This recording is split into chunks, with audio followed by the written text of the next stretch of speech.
Hello, everyone. I'm Chris Goodwin with the Mississippi Department of Archives and History. Welcome to this week's History is Lunch program.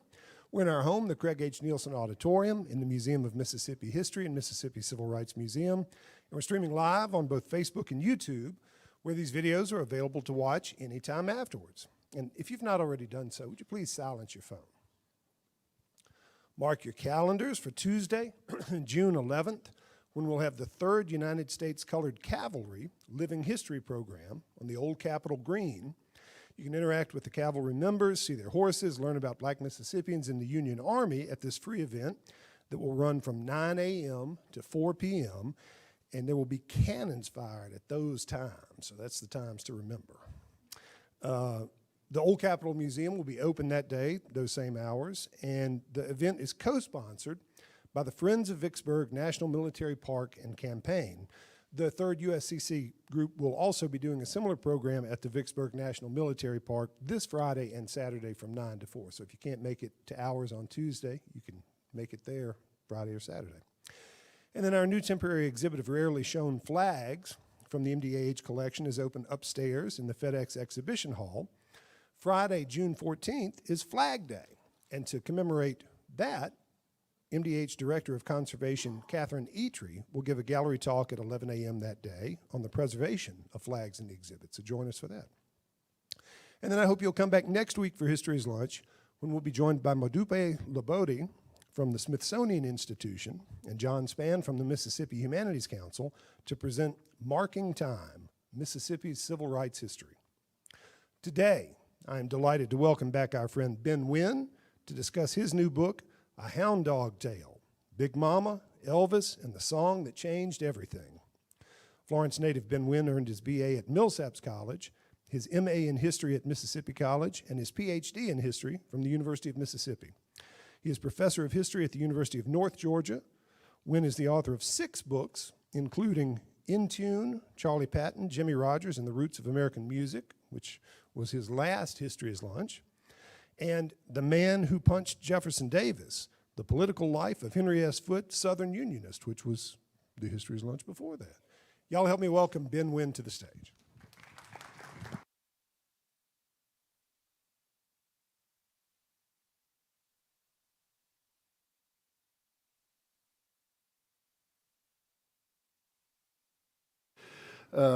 Here, and you hear me okay? All right, it's always good to come back here. Like Chris said, I grew up just right down the road, Florence, and I went to Millsaps over here, so I always see a lot of good people that I know when I come back. So it's good to be here with you. And I'm going to talk a little bit about this book here, A Hound Dog Tale, Big Mama, Elvis, and the Song That Changed Everything. It's a very important song in the history of American popular music. People ask me how I got interested in this song and how you can get a whole book out of one song, which is that's a very good question. I've asked myself that many times. And the short version is I was doing some research on some other stuff, and I was comparing song lyrics from different songs, and I was comparing the lyrics to the 2 versions here, the Big Mama Thornton version, the first version, and then the Presley version. And I knew they were different, but I didn't realize exactly how different they were, and I started digging into the story a little bit, and I found out that this song has this tremendous backstory. The book, it's only the last third of the book has anything about Elvis, and the first 2/3 is other things. And it's, I hate to use a cliche, but it's kind of an American melting pot story almost. The song was written by 2 white Jewish teenagers for an African-American female blues singer, and it makes its way out to Las Vegas at one point, pre-Elvis. Then it comes back, and this white kid trying to sing black music, he picks it up, and it becomes this global phenomenon, part of his phenomenon. And there's all kinds of it spawned a couple of lawsuits. I mean, what's more American than something that spawns lawsuits? I knew it was a true American tale once I saw that anyway. And this is the Presley version. Show of hands. Let me see if you've heard the Elvis Presley version. Please raise your hand. Okay, all right, that's good. If you've heard the Big Mama Thornton version, please raise your hand. All right, most people. If you ever heard the Freddie Bell and the Bellboys version, raise your hand. I think just two. That's right. Okay, well, I'm glad that, because I would have to do a different presentation if suddenly everybody had heard that song. Anyway, but that's the Presley cover. But these are just a few of the people that are involved. You got Thornton and Presley there, but you've got all these other people. Rufus Thomas, you may recognize Sam Phillips down there. You got an actual hound dog. There's Milton Berle and Ed Sullivan over there. There's Johnny Otis and Lieber and Stoller over there who wrote the song. Now it starts, of course, Big Mama Thornton made the record a hit first, and her version, most people agree that her version is probably the best version. If you look at the Presley version, it's sold on the basis of his personality and the force of being Elvis Presley. If you read the lyrics, it's just the same lyrics repeated over and over again. Big Mama Thornton's version was a little bit grittier. She was born right outside of Montgomery, Alabama. She left home at an early age with a traveling show came through, and she could sing really well, grew up singing in the church, and she auditioned for this show and was, they liked her, and so she goes on the road with this traveling show. She has a falling out with the show over money in Houston, Texas. So she's stuck in Houston, Texas, and she comes to the attention of this guy here. This guy's an interesting guy. You could do a whole presentation on him. He's called Don Roby. He's a music producer. He owned his own record label. His father was African American. His mother was Jewish. You've got all kinds of racial twists and turns in this story also. He was reputed to have close ties with organized crime in Houston, and there's much evidence to back that up. He had his own record label, Peacock Records. He owned a nightclub called the Bronze Peacock in Houston that was a very well-known club and in that area. And again, he's a pretty rough and tumble guy. They say he used to negotiate, if he was sitting down to negotiate a record contract with somebody, or if he was negotiating with somebody's manager or whatever, he'd sit down behind his desk, and then whoever he was negotiating with would sit in front of him, and before they'd start talking, he'd reach in his desk drawer, and he'd pull out a .38, and he'd put the .38 on the desk and start talking. So that's the kind of guy he was. But he hires Big Mama Thornton to sing in his nightclub, the Bronze Peacock, and he likes her. And he thinks she's got talent. He wants to record her. He also, he recorded some of Little Richard's earlier work before Little Richard sort of ballooned into Little Richard. And this is a quote from Little Richard about him. He wore great big diamonds on his hand, and he was always chewing this big cigar, cussing me around it. I wouldn't sign a contract. I ended up signing it because he beat me so bad. So again, it's Little Richard. He beat up Little Richard. So that's the guy you're dealing with here. Quite a character. They call him Diamond Don. Diamond Don, he knows this guy here who you may have heard of, Johnny Otis. He's a very famous record producer, band leader. Some people call him the father of R&B on the West Coast. He was an important figure in helping kind of move R&B out west. Headquartered in Los Angeles. And he's an interesting case also. He was a band leader. He had a band that was entirely African Americans. He was of Greek origin. He lived with his band and they stayed in the segregated hotels. He would stay with his band. He had an African American wife. He lived within the African American community. And later on, he was asked, well, did you ever run into any trouble, because of that, as you were touring around all over the country? And he said no, that people just believed that he was African American and had a light complexion because they couldn't believe that a white person would do what he was doing, just completely immerse himself in African American culture. So, again, he wrote an autobiography, and he's a whole story in himself. But Diamond Don knew Johnny Otis, and he knew Johnny Otis knew a lot of songwriters, so he contacts Johnny Otis, and he says, "Hey, Johnny Otis, I got this singer. Could you find somebody to write her a song that we might could record? She's really good. I just don't have the right song for her." So he says, "Sure, I'll do that." And they all get together here. There's Johnny Otis, Big Mama Thornton, and there is Diamond Don on the right there. And finally, Johnny Otis contacts Jerry Lieber and Mike Stoller, who at the time are only teenagers. They're 19 years old, but they had already written a couple of hits that had been played on the radio, such as that song Kansas City, which you may have heard that before.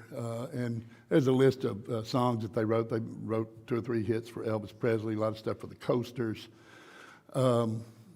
on Broadway, Spanish Harlem, this whole list of things. They're one of the most successful songwriting teams ever. But at the time, they were only 19 years old.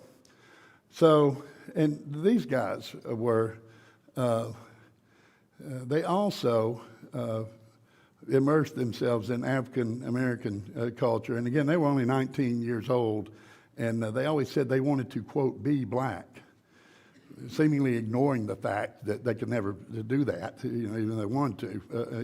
It was just not possible, but they immersed themselves. They had African American friends, they had African American girlfriends, and they were really into that R&B music, that kind of thing. But anyway, they say, "Sure, we'll write this song, and we'll see what happens."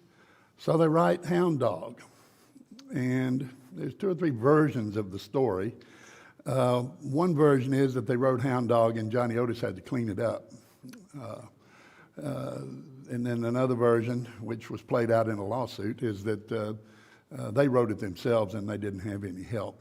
But anyway, regardless of what happened, they penned that song, they wrote it out, and Big Mama Thornton had gone to Los Angeles to try to record under the tutelage there of Johnny Otis.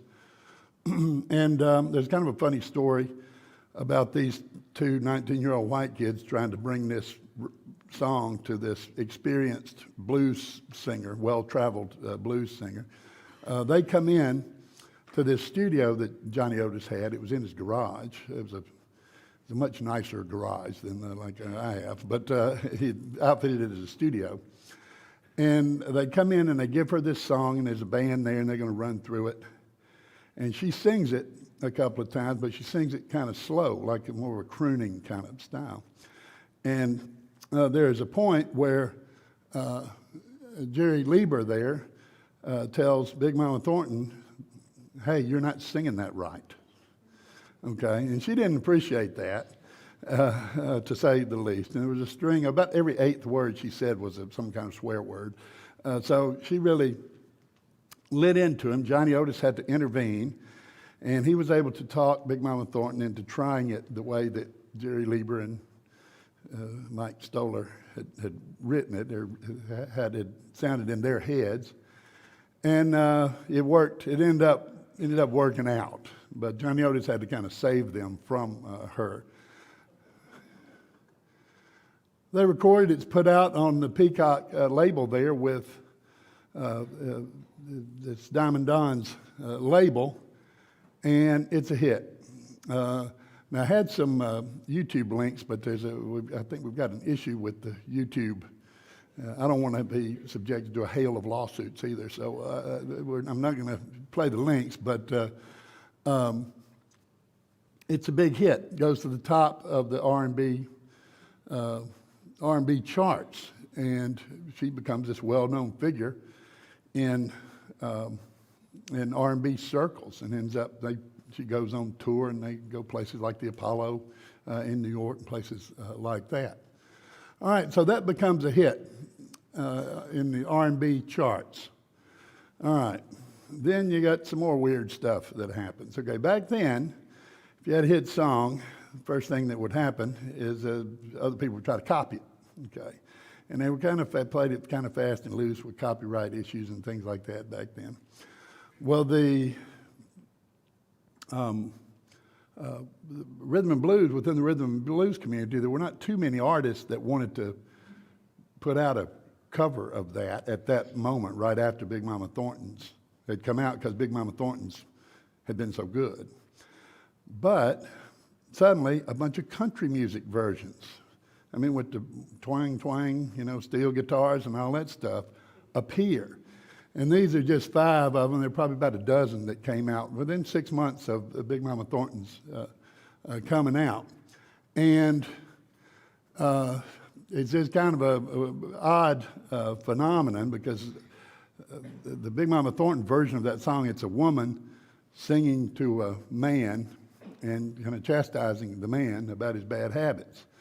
And they are pretty true to these lyrics are pretty true to the lyrics that were written by Lieber and Stoller, but it's country music versions of it, so you can YouTube those if you want to listen to them. Predictably, they went nowhere, so there were no issues there.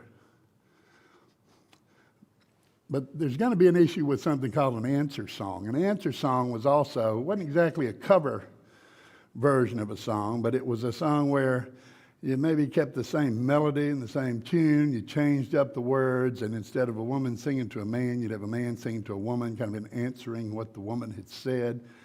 It's just a way to squeeze another nickel out of a popular song. And there were some answer songs made, and none of them really went anywhere until this guy got involved. And this is the pre-Elvis. He had not met Elvis yet. This is Sam Phillips. And you may know the Sam Phillips story. A lot of people, it's been well chronicled, on the Sun record label there. Well, he was a big R&B fan, of course, and he recorded a lot of blues artists at his place there in Memphis. And he decides he's going to create an answer song to try to make a little money for his label. And it's called Bearcat. First line of it is, "You ain't nothing but a bear cat." Okay. And it follows the same, it's the same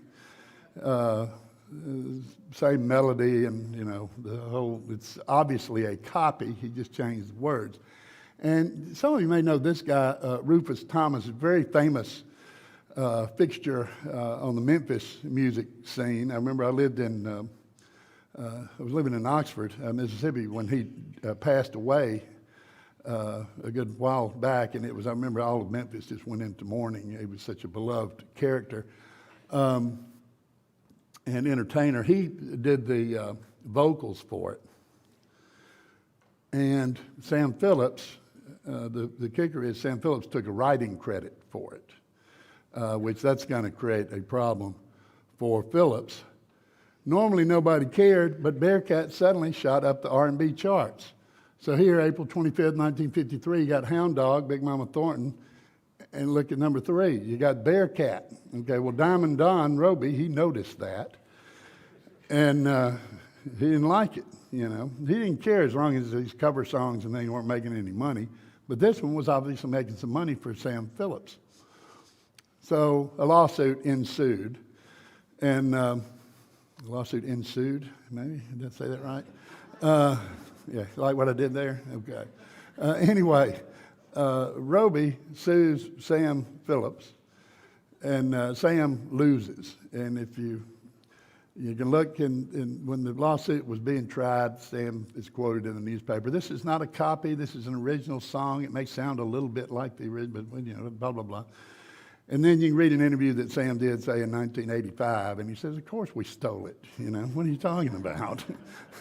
Have you listened to it, But anyway, and I don't know if you can draw a direct line to this, but some people try to.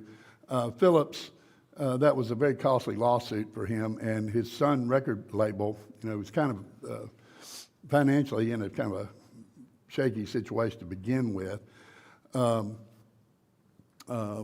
Some people think that started a chain of events that would eventually lead to him selling Elvis Presley's contract to RCA.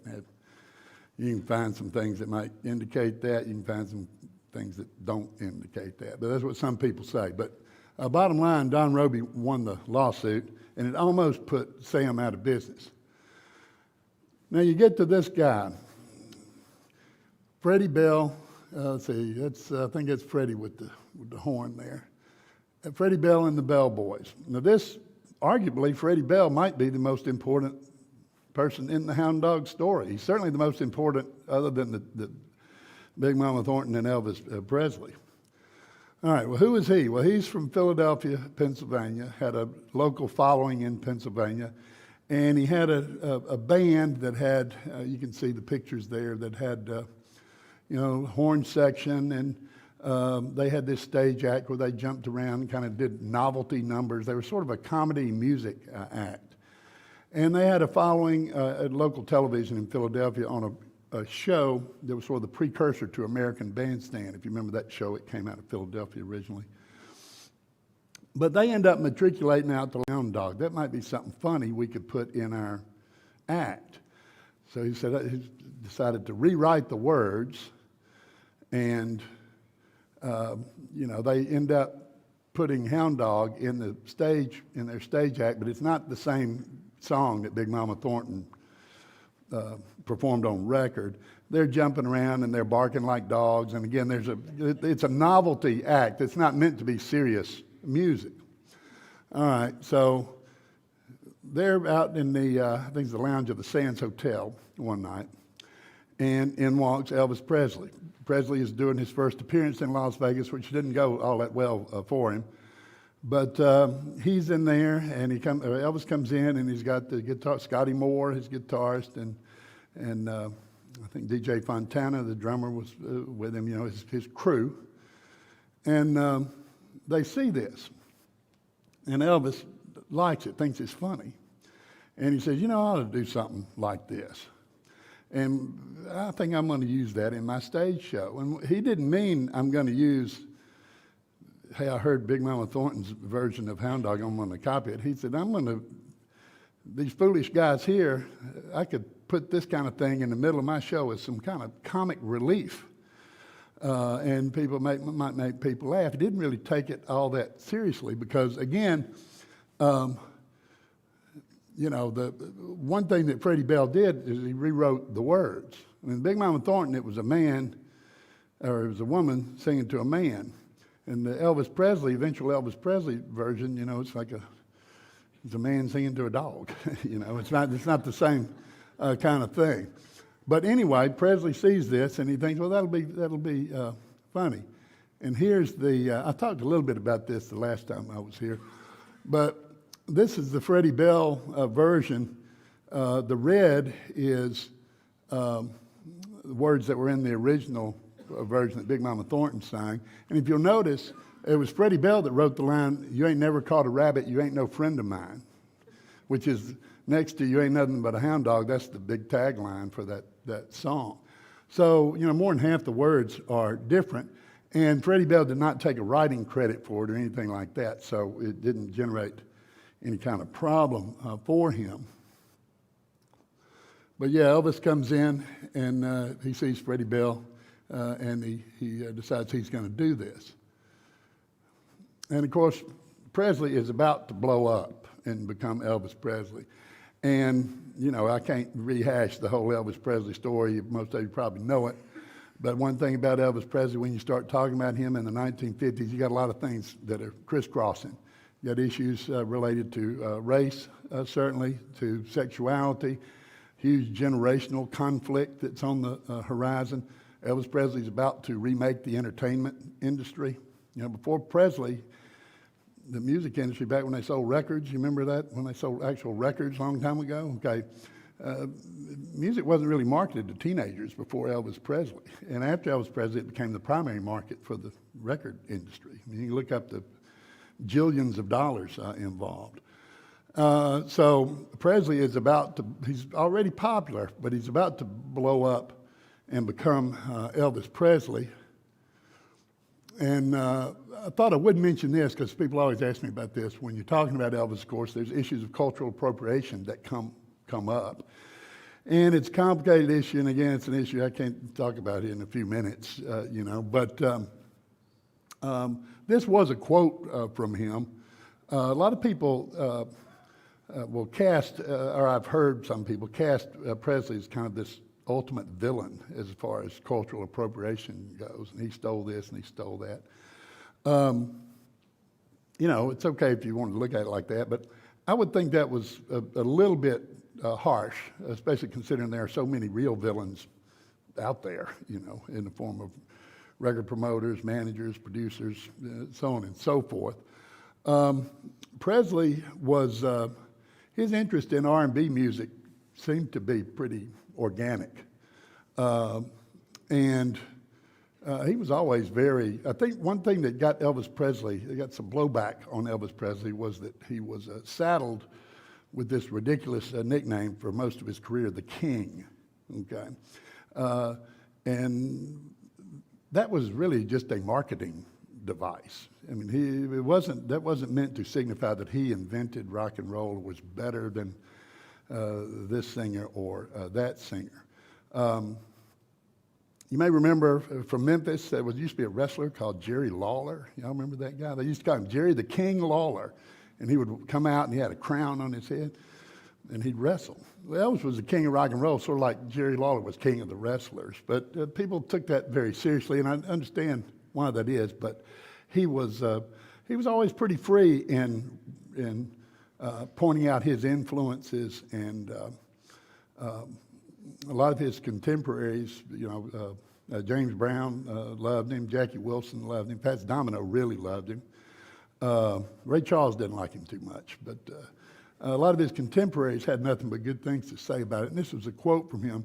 A lot of people think I started this business, but rock and roll was here long before I came along. Nobody can sing that kind of music like colored people. Let's face it, it's his language. From Jet Magazine in 1957. So, I mean, he was aware of all of this. I guess what I would say is that I would not put Elvis Presley in the same category I would put somebody like Pat Boone.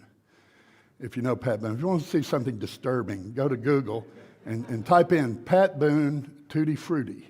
Okay, the Little Richard song, Tutti, and see his remake of that, and it's scary to death.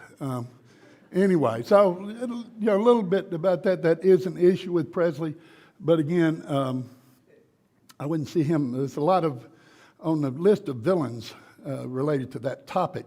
I would not put him at the top of that list, although he is a focal point. All right, now here, this is the Elvis Presley part of the show here. Milton Berle, y'all may remember him. He had a very popular television show in the 50s. He knew nothing about rock and roll. He did know about TV ratings, though. And he wanted to have Elvis Presley on his show. And by this time, Elvis Presley had started performing Hound Dog live. And it was getting this huge response. And Elvis Presley couldn't figure it out. If you would ask Elvis Presley, if you told him, hey, your signature song is going to be Hound Dog, he probably wouldn't have liked that. Probably would have resisted that idea. But Burl has Presley on his program, and today's the anniversary of that. It was 1956. Y'all can do the math. I'm a history professor. It means no math. Okay, so but June 5th, 1956, he's on the Burl Show. This is kind of a well-told story that's told a lot. Elvis does Hound Dog, and then at the end, he does the last verse in kind of this very, for that time, sexually suggestive kind of way, sort of a bump and grind, strip joint kind of thing that he's doing with his body. Again, very tame by today's standards, as he's doing it right there in that photo. And the next day, the national press just lights up, This is what the critics said. Elvis Presley, a virtuoso of hoochie coochie, is what they call it. One of the most disgusting and unnecessary performances we have seen in television for a good long time. Elvis, who rotates his pelvis, all the people that wrote this are about 55 to 65 years old. Elvis, who rotates his pelvis, was appalling musically. He gave an exhibition that was suggestive of vulgar tinge with the kind of animalism that should be confined to dives and bordellos. So, of course, So, of course, what does that do to the Elvis Presley phenomenon? Does that kill it? No. Boom. Okay. It's fantastic. You know, we can buy millions of dollars worth of publicity there. So, like I said, Elvis was big, but that gets him closer to the stratosphere, you know, where he's going to become just untouchable. Well, who also sees that? Well, this guy, Steve Allen. Steve Allen had already booked Elvis Presley, but he was going to play Steve Allen's show after the Burroughs show. And Steve Allen kind of fancied himself as an intellectual and highbrow kind of guy, and he didn't have that. Even though he's a funny guy, he didn't seem to have a great sense of humor about some stuff. And Presley, he decides to have Presley on his show, and what he does, he makes Elvis Presley dress up in a tuxedo, and they do a lot of promotional work saying, we're going to give you a clean Elvis Presley, the new Elvis Presley. We're not going to have any of this bad behavior on our show. And they wheel this dog out, and Elvis Presley sings it to the dog, and he goes along with it.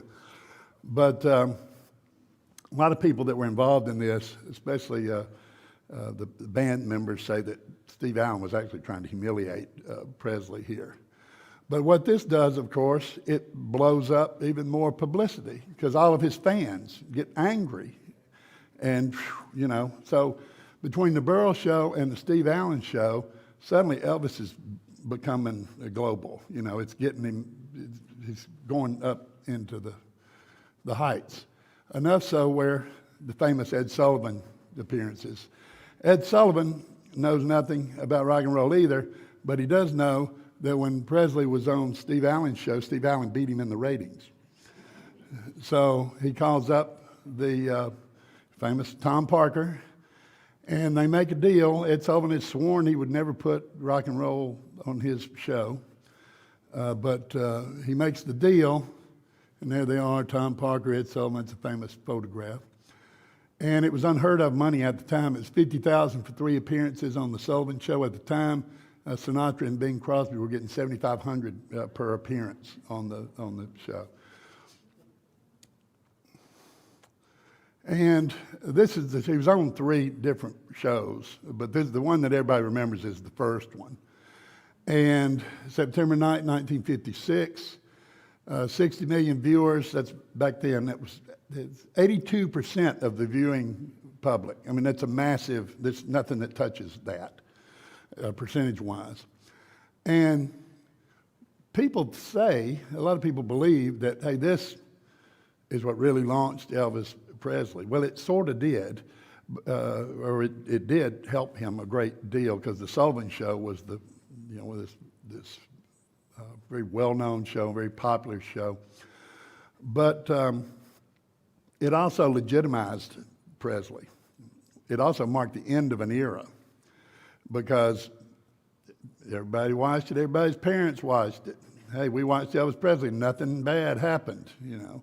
And then there's one of these shows, Ed Sullivan comes out and he compliments Elvis Presley and tells him what a nice fella he is. And it kind of legitimized him. So, you know, if you're a rebel and you're making your living off being a rebel, you don't want to be legitimized if you're an outlaw, you know. So that takes him, again, it increases his popularity, but it also ends the first chapter of that. And he's no longer quite the rebel, quite the outlaw that he was. You may know something about that. One of those shows, he comes out and he does a gospel number, and that won him a lot of fans, older fans as well. Also, there's a big myth that he was only shot on the Ed Sullivan Show. The cameras only shot him from the waist up. Not true. You can go and look that up and see there's performances where you can see his whole body. It was his third appearance. They did put out a press release that they were only going to shoot him from the waist up because he was too vulgar. And most people think that was Tom Parker put that press release out for publicity, you know, because that generated a lot of publicity. People still think that's true today. But no, he was shot in full form. And then once Elvis got a hold of the song and it became this massive hit and was really making a lot of money, That's when you had another lawsuit. Johnny Otis claimed that he wrote some of it, that he helped these guys write it. That went to court, and Lieber and Stoller won that lawsuit. And Johnny Otis, he said all the right things, after later on, after he was interviewed, he always complimented Lieber and Stoller, but he's always kind of bitter, a little bit bitter about that. And then, of course, Presley, you know his story. He blows up into this huge music figure. It changes. I mean, he does change American popular culture. He's the king of that. If you want to talk about commercial viability for rock and roll music, you can call him the king of that. But he then goes in the Army. That ends another era. He comes out and he does the movies that some of them aren't quite so great. Then 1968, Las Vegas, which had shunned him before, he conquers Las Vegas, makes a lot of appearances out there and becomes this mainstay. And then, of course, he has this tragic end, basically victim of his own success, really. I mean, one day you're a 19-year-old nobody driving a truck in Tupelo, Mississippi. Your daddy went to jail for bad checks. And then the next day, you're the most popular person in the world. I mean, who survives? Who survives that? And there you probably remember when this happened. Now, Big Mama Thornton, she did not go away, of course. That Hound Dog was one of the high points, probably the high point in her career, but she had some success afterwards. She wrote the song Ball and Chain that you may remember Janis Joplin did that. And she benefited from sort of the folk revival and the blues revival of the late 50s or the early 60s, really, the thing that fed into things like the British invasion and things of that nature. And she continued to tour. She got sick toward the end of her life, but she continued to tour. There she is with the Muddy Waters band. She toured with him some. So she was working till the end, and when she died, Johnny Otis did the eulogy at her funeral, and she had broken with Diamond Don Roby long before that. She was also, if you know who Johnny Ace is, Johnny Ace was a performer from back in this era, and she was on tour with him, and he shot himself backstage, and she was there. She was with him when he did that. He did accidentally shot himself backstage, and that supposedly affected her to a great degree. She dies in 1984. And Freddie Bell. What about Freddie? Who, again, no Freddie Bell, you don't know Hound Dog. Or at least you don't know the Elvis version of Hound Dog. And the Big Mama Thornton version of it gets a boost from the fact that it was recorded by Presley later on. I mean, people still talking about her as the originator of that. But without Freddie Bell doing it in his Las Vegas Lounge act, Elvis Presley would have never seen it and never decided to use it in his live act. And once it was so popular in his live act, that's why he recorded it. So again, he's the invisible man in the Hound Dog story, but he had a long, great career out in Las Vegas working the lounges. I think that's his wife. He had an act with his wife, too, for a while. The bells are swinging. Freddie Bell. That number is probably a little bit low now. 300 plus covers. I know now that you can make a record album in your basement with a laptop computer, there's no telling how many Hound Dogs are out there. But again, you can look that up. The number of covers, endless. Most of the covers of the Presley versions, recently in the last 20 years, you've had a lot of covers of the Thornton version released. There's more people kind of come to pay homage to her. And then, of course, if you go to Graceland, y'all heard of Graceland, right? Everybody heard of Graceland? Okay. You can go and they're still painting hound dogs on the wall up there at Graceland. And if you need something with a hound dog on it, a mug or a golf ball or a keychain, they got it. got it covered up there in Graceland. And so that's sort of the bare bones story of the song there. I hope you enjoyed it, and I certainly appreciate you all coming in here to listen to me. And be glad to take questions. I think he'll bring them.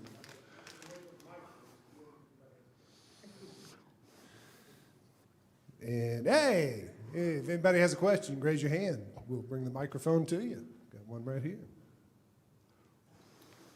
Thanks for that interesting presentation.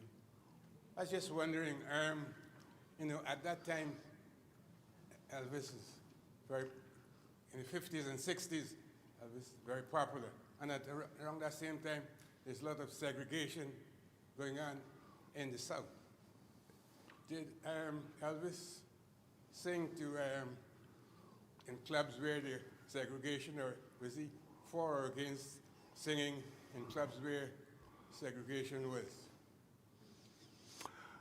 If you understand what I'm asking. I understand what you're asking. Did Presley, did he sing to segregated audiences, and did he have a problem with it?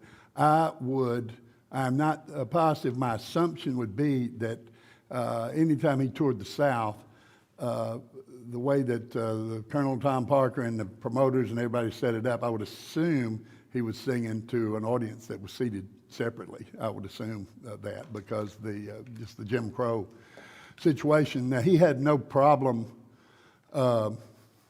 He was a well-known figure down on Beale Street in Memphis, and he hung out down there, and he actually hung out around with Rufus Thomas and Nat D. Williams, if you know. He's a famous figure from down there. And he made some kind of informal appearances down there, but as part of his official duties, I would imagine whenever he was in the South, it was a segregated audience, and he didn't, he did whatever they told him to do. It might not be much of an answer, but. I'm interested in how Big Mama Thornton might have reacted to some of these covers and all that. How did she take to all that? Well, she was bitter about the Presley having so much success. She talked about that a lot and claimed that she only got $500 for Hound Dog, which is probably true, if that much.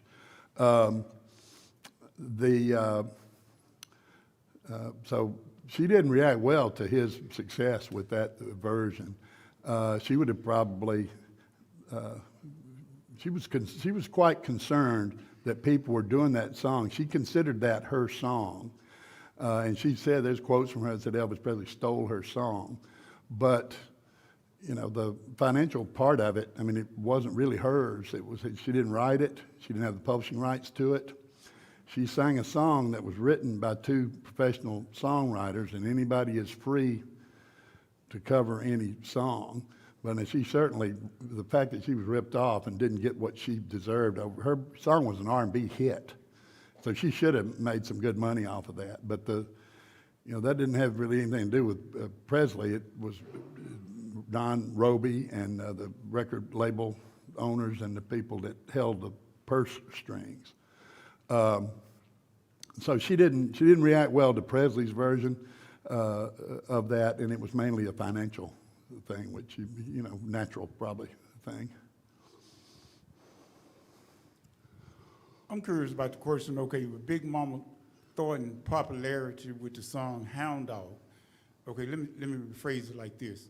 Okay, during the 50s and 60s, when I grew up, the white stations only played one or two black musicians, Fat Domino, and maybe one other. So your main stations was WDIA, which was mostly in this portion here, and WLAC, which reached across the nation. So how did Big Mama Thornton music become so popular when it was not played on radio?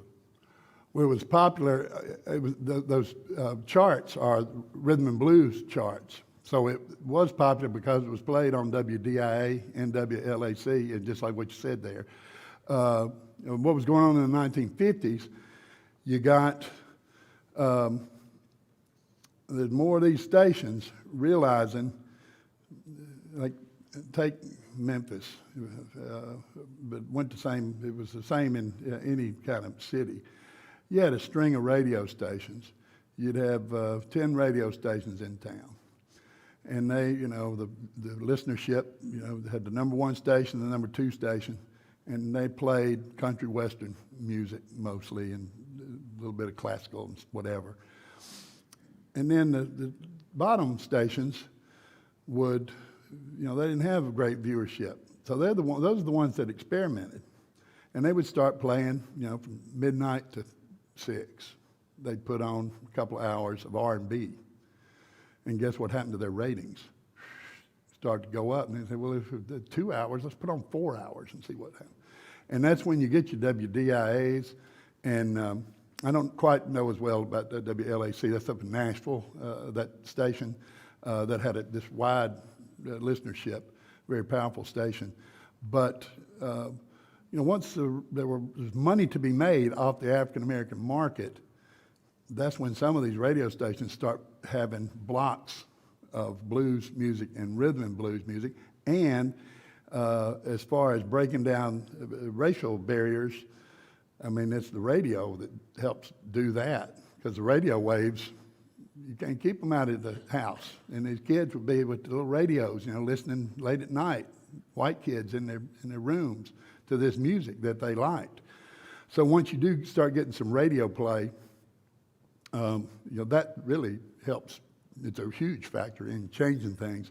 But she was popular among the R&B crowd because there were enough stations that were turning that way that would play the music. And she was promoted also in places like Chicago and Detroit, where you had large African American populations, and so they did some promotional work for her. Does that answer your question a little bit? I'll make a statement on that, because what you said is very important, because I actually believe that WLAC helped integrate this nation. You made a pretty good By case far, for that, by yeah. far. Yeah, you could make a very good case for that, because it was I don't know how the wattage, but you could hear it all the way up in Michigan, all the way down to Panama City, Florida, and on out west and to the east. Hi, I have three curiosities. One is what financial position was Big Mama in at the end of her life?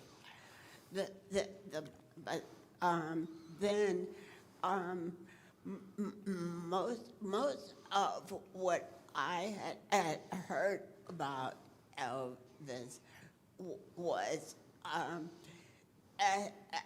as he became popular, he tried to distance himself from the black music. And I also heard he spent a lot of time on Bill Street listening to the musicians down there with a lot of upcoming musicians usually did. So this quote that you showed in Jet is one of the first positive things that I had seen Elvis quote his feeling about black music. Let's see, I think the first question was about Big Mama Thornton's financial situation. It was not good when she died. I have not seen too much that says he distanced himself from his roots or his original recordings. I would characterize it more as he perceived that once he became about 27, 28, 29, he needed to he was trying to branch out into more what he considered grown-up music, you know, and that's why he sang some of those songs that he later performed in some of his last shows.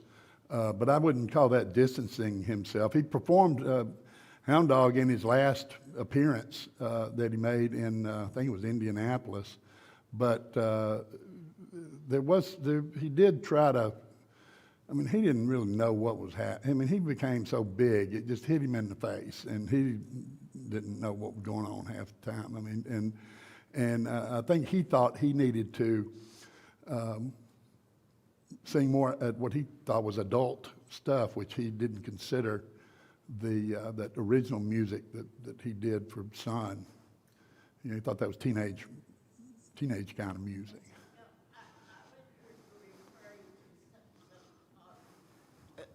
Some of the derogatory comments that he allegedly made about his feeling about black people. I never heard any of that. I don't know if he. I don't know any. Haven't read him making any derogatory comments. I don't know. Can't answer that. I mean, I'm not saying he didn't do it. I just never heard anything about that. We have a question from our friend Diane Feldman on the live stream. I've heard that during his time as a trucker, Elvis spent time at juke joints in the Delta. Was Hound Dog sung in clubs in 1954? 54, let's see. I would have to say it was only sung after he. You talking about, did he sing it? Elvis didn't sing Hound Dog until after he. I think she's asking, would he have heard it sung in clubs? Oh, Elvis Presley was more 99% sure that he was familiar with the Big Mama Thornton version. He listened to WDIA and was an R&B fan, so he, he knew that version. It just wasn't that version that he recorded, because he didn't, he wasn't, that version, I think most people agree the Big Mama Thornton version is the best version. So, he couldn't compete with that. He recorded kind of a silly version, what he thought was a silly version, and he didn't know it was going to blow up like that. But he heard that song, no doubt. I don't know if he heard it in clubs or certainly heard it on radio stations. Other.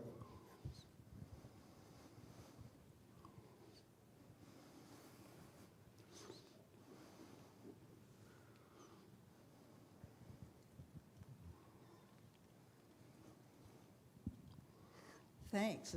This is fascinating.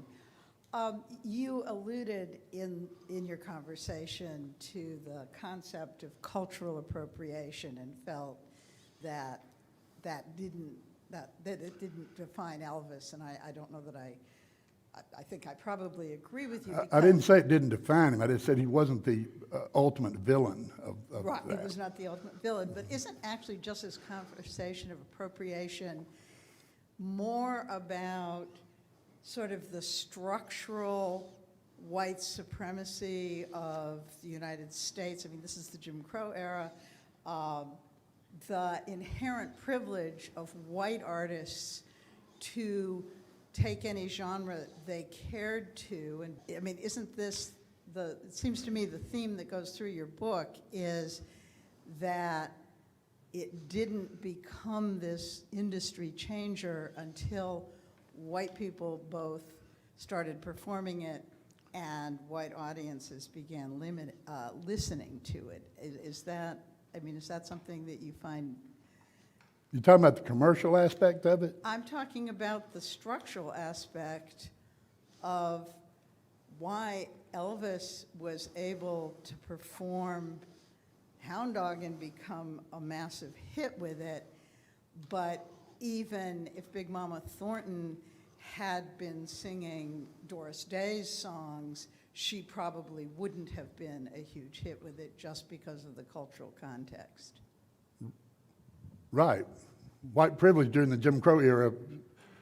defined the Jim Crow era. So, you know, I'm not sure how to answer that, but the rock and roll hit commercially because the white kids started listening to it. It's the commercial aspect. And there's a difference between the commercial aspect and the cultural aspect. But certainly white performers, just like white society in general, had a privilege over the African American population in the Jim Crow era in music or any other facet of what was going on back then. Is that somewhat of an answer? Is that all right? Any other questions? Yep. I'll get you next.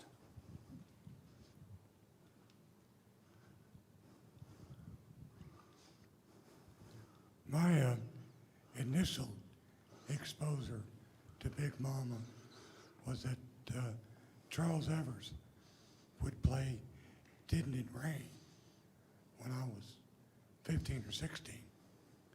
Then I didn't hear about her again until about 10 years ago when there was this explosion of awareness of Thornton and Hound Dog. Was there anything that spawned that kind of group awareness 10 years ago? I'm not sure on the timing of that. I think more people just became aware of it, and more people were talking about it. And of course, when that movie came out, just not too long ago, of course, that generated a lot of discussion about that. But whenever that song "Hound Dog" is played, that's always part of the discussion. But as far as when she started to be more well known, it probably just social media and more media out there probably helped all of that. Anybody see him riding around in his convertible in Jackson besides me? Anybody? I saw that show in 1975, the Macomb.